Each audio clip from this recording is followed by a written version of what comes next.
আজ ৪ ডিসেম্বর আমাদের কিম সিওক জিনের বার্থডে। আজকে অনেক স্পেশাল একটা দিন। আমি জানি গত 2 দিন ধরে ইয়ন্তানের জন্য সবাই অনেক স্যাড, তবুও বলবো চলো অতীত ভুলে সামনে এগিয়ে যাই। ট্যান সকল আর্মিদের হৃদয়ে বেঁচে থাকবে। আর আমাদের জিনোপা চায় আমরা অলওয়েজ হ্যাপি থাকি, যাতে আমরা আমাদের লাইফটাকে হ্যাপিলি এনজয় করতে পারি। যার কারণে জিন তার অ্যালবামের নাম পর্যন্ত হ্যাপি রেখেছে। তার অ্যালবামের গানগুলো এমনভাবে তৈরি করেছে যাতে আর্মিরা গানগুলো শুনে ইমোশনাল নয়, বরং এনজয় করতে পারে। তাই আজকে আমরা আমাদের জিনের 33 ইয়ার্স বার্থডে স্পেশাল ভিডিও দেখব। তবে জিনকে দেখে মনে হয় এই ব্যাটার বয়স বাড়ে না, বরং কমতেছে। আমি 2019 থেকেই জিনকে একই রকম দেখছি 2024 পর্যন্ত, same to same. So handsome Kim Seok জিন, হ্যাপি বার্থডে। তো চলো ভিডিওতে যাওয়া যাক। এখানে জঙ্কুক বলে জিন হিয়ং একজন মজাদার মানুষ। জিন অনেক ঠাট্টা করেন, কিন্তু তার পিছনে সে সত্যি কঠোর পরিশ্রম করেন। কিভাবে জিন এত পরিশ্রম, এত কঠোর অনুশীলন করেন আমরা তা দেখি, কিন্তু ভাই সবসময় ফল দেখায়। ট্যুর কনসার্টের সময় হিয়ং নিজেকে অনেক পরিবর্তন করেন। মানে এক কথায় বলতে গেলে জঙ্কুক জিনকে প্রশংসায় ভাসাচ্ছিল। জিনের বার্থডে সেলিব্রেট হচ্ছে।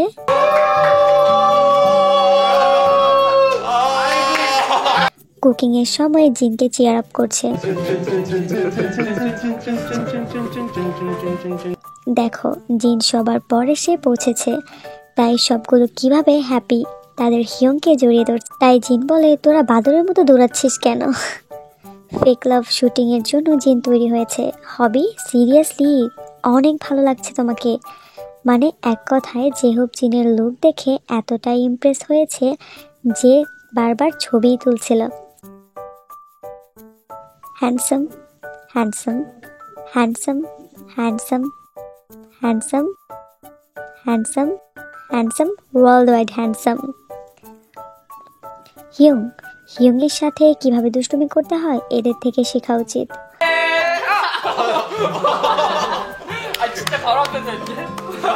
কনসার্ট শেষে ভিডিও রিভিউ করার সময় জঙ্কুক জিনকে দেখে বলে জিন হিয়ংকে কিউট লাগছে।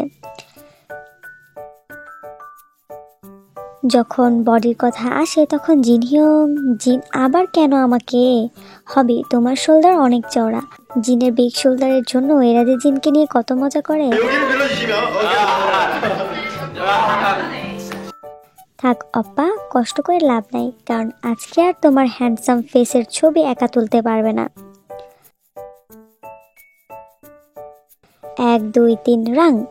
জিনের কিউট ফেস দেখে সবাই তো পুরো ব্লাশ করতেছে। জঙ্কুক বলে সে এটাতেও খুব ভালো।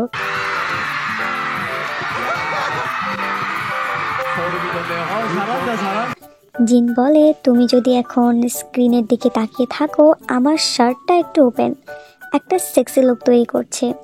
জিন নিজের প্রশংসা করছিল। জিমিন বলে এটা ওয়ার্কআউট করে তৈরি হয়েছে। এখানে ভি বলে আমি জিন হিয়ংকে অনেক পছন্দ করি। জিন হিয়ং অনেক হ্যান্ডসাম এবং তিনি টিমে অনেক পরিশ্রম করেন। এটা আমাদের টিমকে আরো বেশি রঙিন করে তোলে। জিমিন বলে জিন ভাইয়ের শরীরের দিকে তাকানো একদমই সহজ না। জিন কি বলতেছিস তুই? জিমিন বলে তুমি দেখতে পাচ্ছ তার শরীর কতটা ভালো। সত্যি বলতে আমি তার সাথে তুলনাও করতে পারি না। গাইস আমি তোমাদের দেখাতে চাই, কিন্তু ভবিষ্যতের জন্য আমি এটাকে লুকাচ্ছি। দয়া করে এটাকে অ্যাকসেপ্ট করো। আরএমএতে 100 কোটি টাকা খরচ হয়, আর এটা এখানে ওয়াও, জিনের হ্যান্ডসাম ফেসকে 100 কোটি টাকা বলতেছে আরএম।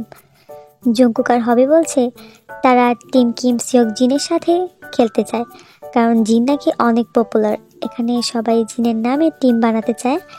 এখন টিম হচ্ছে 2টা, কিন্তু জিনের নাম হচ্ছে একটাই, তো তাই বলতেছে নাম কিম সিওক জিন ভার্সেস সিওক জিন কিম হবে। Good idea. জিন বলে জঙ্কুক তুই কার সাথে সব থেকে বেশি মজা করতে পারস? জঙ্কুক জিন হিয়ং। এটা তো ঠিক, জিন হ্যাপি হয়ে গেছে। জঙ্কুক আমাকে বেছে নিয়েছে। আমি বলি সব কটারের শার্টলেস হওয়ার ট্রেনিং কিন্তু জিনই দিছে। কেউ যখন জিনের ফেস অ্যাক্টিং এর প্রশংসা করে তখন জিন এতটা হ্যাপি হয় বলার বাহিরে। সত্যি বলতে জিন যেখানেই থাকুক না কেন সে তার চারপাশের পরিবেশটাকে একদম ফানি আর মনোমুগ্ধকর করে তোলে। তবে কেউ এটা ভেবো না জিন শুধু ফানি, জিন কিন্তু সুপার স্যাভেজ। যেভাবে হোস্ট বা রিপোর্টারদের প্রশ্নের উত্তর দেয় দেখলে পুরো ফিদা হয়ে যাবা। So once again happy happy happy birthday mister Kim Seok জিন।